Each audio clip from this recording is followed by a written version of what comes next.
Baik, selamat datang di pertemuan ke-14. Hari ini kita akan menjelaskan atau belajar bersama tentang decision tree atau dalam bahasa Indonesianya adalah pohon keputusan. Nah, decision tree ini atau pohon keputusan ini digunakan untuk membuat prediksi atau mengambil keputusan berdasarkan data. Metode ini berbentuk pohon ya, berbentuk pohon di mana setiap simpul node nanti dijelaskan ya ada node, ada branch memiliki satu pertanyaan atau kondisi. Lalu setiap cabangnya atau branch tadi memiliki hasil dari pertanyaan tersebut. Nah, hasil akhir dari pohon tersebut adalah daun atau leaf yang menunjukkan keputusan atau klasifikasi. Decision tree eh, ada advantage, ada disadvantage-nya juga, ada kekurangan dan kelebihannya. Kekurangannya di sini adalah mungkin kelebihannya dulu di sini adalah clearly lay out problem so that all options can be considered.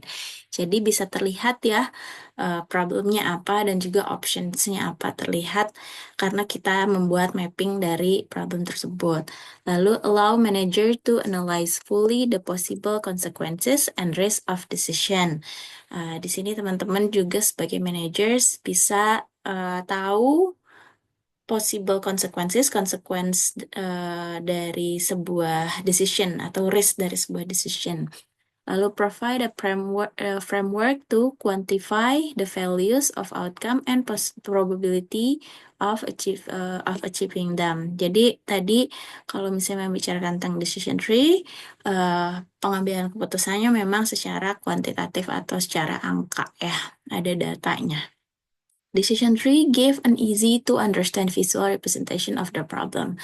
Dengan misalnya ya, kalau kita hanya membicarakan tentang suatu problem, itu bentuknya studi kasus, yang bentuknya tulisan, terkadang kita nggak kebayang ya apa itu problemnya, bagaimana optionnya apa saja, dan bagaimana solutionnya. Dengan decision tree ini membantu teman-teman secara menggambarkan gitu. Ada visualnya, problemnya seperti apa.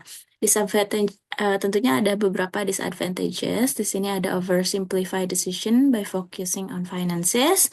Jadi terlalu berfokus kepada finance saja, walaupun setelah problem mungkin banyak sekali faktor-faktor yang lain ya. Lalu ada ignore factor, like I said before. Lalu ada predicting probabilities can be biased. Nanti kan di dalam setiap branchesnya itu ada probabilities. Nah, itu bisa jadi probability yang kita simpan di situ angkanya itu bias ya. Lalu ada may miss other options. Bisa jadi ada options lain juga yang bisa dilakukan, tapi kita hanya menghitung options yang kita tahu saja gitu ya. Time consuming to create interpret, sama information can be outdated, dan probabilities are just estimates and may be inaccurate. Jadi di sini probability-nya hanya estimasi saja, bisa jadi itu tidak akurat ya.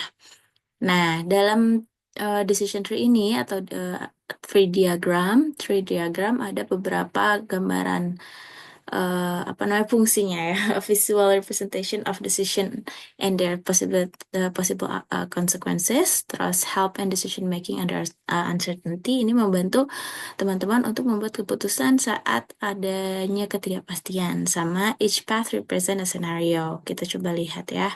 Nah, strukturnya seperti ini. Ada yang kotak itu ada nodes namanya, yang bulat itu changes. Kalau yang kotak decision node, yang bulat ini chance node, sama yang segitiga ini end node gitu. Nanti kita lihat bentuknya seperti apa. Nah, ini yang kotak ini tadi decision, yang ini changes, yang di sini itu decision gitu. Maksudnya di kotak di sini apa? Itu sesuatu yang pasti. Contohnya misalnya kita mau mendirikan pabrik besar atau pabrik kecil. Itu adalah keputusan kita sebetulnya. Tapi yang bulatnya ini adalah, atau yang lingkaran ini, itu chance. Jadi contohnya misalnya apakah pabriknya akan, pabrik besar itu misalnya banyak banyak risikonya, atau pabrik kecil lebih sedikit risikonya, atau misalnya chances apa namanya perekonomiannya lagi bagus atau perekonomiannya kurang bagus. Nah, itu dia dikatakan sebagai chance gitu ya. Nah, building decision tree pertama adalah teman-teman perlu identifying the problem dulu. Tadi problemnya apa? Misalnya ini saya punya uang untuk diinvestasikan gitu, tapi saya bingung nih mau menginvestasikan kemana. Atau saya harus membuat pabrik besar, kecil, atau tidak membangun sama sekali gitu contohnya gitu ya. Identify options tadi mau bikin pabrik besar, kecil, atau nggak sama sekali dari uang yang tadi kalian punya gitu. Lalu determine outcomes for each choice, identify the possible outcomes and their probability study. Contohnya misalnya di setiap kita tuh nggak apa ya namanya ada chance node tadi kan ada keadaan-keadaan mungkin di mana perekonomian lagi buruk, perekonomian lagi bagus, perekonomian lagi biasa aja gitu. Nah, itu gimana nanti outcome-nya dari ketiga apa probability tadi gitu. Barulah kita membuat decision tree-nya. Bentuknya akan tetap seperti ini ya, seperti apa soal cerita rata-rata ya dalam dalam apa namanya? Mungkin dalam in real life juga case study kan nggak ujuk-ujuk ada pohonnya gitu ya. Kita harus menggambarkan seperti apa pohonnya dari cases yang kita alami gitu ya. Seperti ini contohnya promosi paket wisata oleh Nusa Trip. Di sini ada dia mau promosi lewat iklan di koran, iklan di radio, atau di brosur ke rumah-rumah. Nah, ini tadi yang kotak saya bilang tadi dia adalah decision node. Jadi apa yang bisa kita pilih.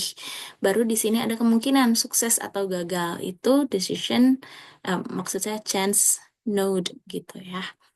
Oke, dan juga ada probability-nya. Probability sukses 60%, 40%. Nah, ini dikatakan tadi kenapa ini bisa jadi bias gitu dalam menentukan probability-nya gitu ya. Ini cukup dikalikan probability dan juga harganya, lalu ditambahkan dan hasilnya ada berapa gitu. Terima kasih teman-teman telah memperhatikan dan meluangkan waktu untuk belajar bersama. Sampai bertemu em, di pertemuan berikutnya, di pertemuan terakhir, di pertemuan ke-15. See you next week. Assalamualaikum warahmatullahi wabarakatuh.